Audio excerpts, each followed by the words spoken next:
Next time நீங்கள் வெண்டைக்காய் வாங்கினீங்கன்னா இந்த மாதிரி ஒரு பொரியல் செஞ்சு சாப்பிட்டு பாருங்கள். ரொம்பவே டேஸ்ட்டாக இருக்கும். இதை சாப்பாடுக்கு நீங்கள் வச்சு சாப்பிட்றதுக்கு பதிலாக நீங்கள் வந்து சப்பாத்தி கூட நீங்கள் வச்சு சாப்பிட்டுக்கலாம். ரொம்பவே சூப்பராக இருக்கும்.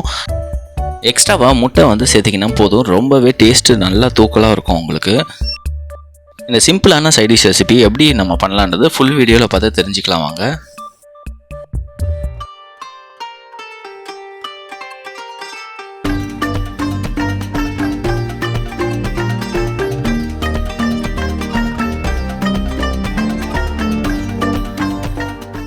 வெண்டைக்காயை பொறுத்த வரைக்கும் உங்களுக்கு தேவையான அளவு வந்து வெண்டைக்காய் நல்லா கழுவிட்டு எடுத்துக்கோங்க.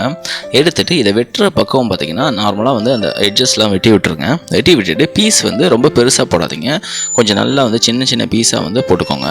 அப்போ தான் உங்களுக்கு வதக்கும் போது அந்த டேஸ்ட்டும் சாப்பிடும்போது நல்லாயிருக்கும் உங்களுக்கு. நல்லா இந்த மாதிரி பக்குவத்துக்கு எல்லாத்தையும் வெட்டி வச்சுக்கோங்க. அதுக்கப்புறமே வடச்சட்டியை நல்லா காஞ்சதுக்கப்புறமேலு ஆயில் வந்து தேவையான அளவு தாளிக்கிறதுக்கு சேர்த்துக்கோங்க. சேர்த்துட்டு கொஞ்சமாக கடுகு, அதுக்கப்புறமேலு கொஞ்சமாக உளுந்து, அதுக்கப்புறமேலு கொஞ்சமாக சீரகமும் சேர்த்துக்கோங்க. சேர்த்துட்டு இதை வந்து கொஞ்சம் வெடிக்கிற வரைக்கும் கொஞ்சம் வெயிட் பண்ணிக்கோங்க.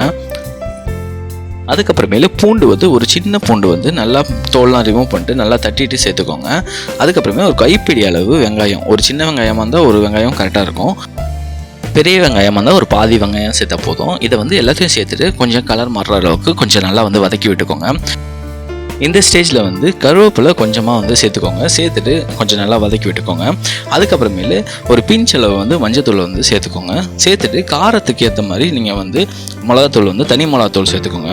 1 ஸ்பூன் சேர்த்தா இந்த அளவுக்கு கரெக்டாக இருக்கும். உங்களுக்கு காரம் அதிகமாக தேவைப்பட்டுச்சுன்னா 2 ஸ்பூன் கூட நீங்கள் சேர்த்துக்கோங்க. சேர்த்துட்டு இந்த மசாலா வந்து நல்லா வந்து வதங்குற அளவுக்கு கொஞ்சம் நல்லா வந்து வதக்கி விட்டுக்கோங்க. மசாலா வந்து அந்த பச்சை வாசனை போகிற அளவுக்கு நல்லா வந்து கிளறி விட்டுட்டு நம்ம ரெடி பண்ணி வச்சுருந்த வெண்டைக்காயை வந்து சேர்த்துக்கோங்க. இதை வந்து வதக்கும் போது பார்த்திங்கன்னா நல்லா வந்து வதக்கணும். அதனால தான் இந்த சின்ன சின்ன பீஸாக வந்து வெட்டியிருக்கோம். நம்ம இதை வந்து நல்லா வந்து வதக்கிக்கோங்க. நம்ம நார்மலாக வெண்டைக்காய் ஃப்ரை பண்ணுவோம் பார்த்திங்களா, அந்த மாதிரி நல்லா வந்து வதக்கிக்கோங்க. இந்த காய் வந்து வேகிறதுக்கு தண்ணி தெளிப்போம் பார்த்திங்களா, அதெல்லாம் வேணாம். மூடி போட்டு வைக்கணும்னு அவசியம் இல்லை. சீக்கிரமாகவே வெந்துடும். அதுக்காக தான் சின்ன சின்ன பீஸாக வந்து நம்ம வெட்டியிருக்கோம். உப்பு வந்து தேவையான அளவு சேர்த்துட்டு கொஞ்சம் நல்லா வந்து வதக்கிக்கோங்க. சீக்கிரமாகவே நல்லா இந்த மாதிரி பக்குவத்துக்கு வந்துடும்.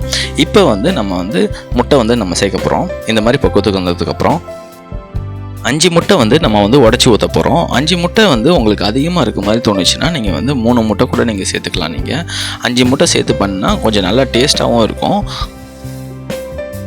நம்ம வெண்டைக்காயில் நம்ம முட்டை ஆட் பண்ணுறதுனால கொஞ்சம் வந்து அந்த வெண்டைக்காய் சாப்பிடும்போது கொஞ்சம் கொலகொலப்பாக இருக்கும். நீங்கள் முட்டை அதிகமாக ஆட் பண்ணிங்கன்னா உங்களுக்கு வந்து அந்த கொலகொலப்பு தன்மை இருக்காது. உங்களுக்கு நல்லா வந்து இந்த முட்டையை சேர்த்துட்டு நல்லா வந்து கிளறி விட்டுக்கோங்க.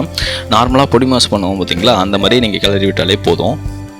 இப்போ பார்த்தீங்கன்னா நமக்கு ஃபுல்லாகவே நமக்கு ரெடி ஆகிடுச்சு. இதை வந்து அப்படியே வந்து நீங்கள் சாப்பிட்றதுக்கு பதிலாக கொஞ்சம் வந்து கொத்தமல்லி தழை சேர்த்துக்கோங்க. சேர்த்துட்டு நல்லா வந்து கிளறி விட்டுக்கோங்க. கொஞ்சமாக கொத்தமல்லி தழை சேர்த்துக்கோங்க. அந்த முட்டையில் அந்த வந்து கவுச்சி ஸ்மெல் இருக்கும். அதனால் வந்து ஒரு பிஞ்ச் அளவு இல்லை உங்களுக்கு தேவையான அளவு வந்து பெப்பர் பவுடர் வந்து சேர்த்துக்கோங்க. சேர்த்துட்டு நல்லா வந்து கிளறி விட்டுக்கோங்க. இந்த சைட் டிஷ்ஷை பொறுத்த வரைக்கும் நீங்கள் வந்து சாப்பாடுக்கு கண்டிப்பாக வச்சு சாப்பிட்டுக்கலாம். அதே சமயம் சப்பாத்தி நீங்கள் பண்ணிங்கன்னா நீங்கள் வந்து அது கூட நீங்கள் வச்சு சாப்பிட்டுக்கலாம். ரொம்பவே டேஸ்ட்டாக இருக்கும். இந்த வீடியோ பிடிச்சிருந்தாலும் நீங்களும் ட்ரை பண்ணி பார்த்துட்டு கமெண்ட்டில் வந்து சொல்லுங்கள். மறக்காமல் லைக், கமெண்ட் அண்ட் சப்ஸ்கிரைப் பண்ணிவிடுங்க. தேங்க்யூ.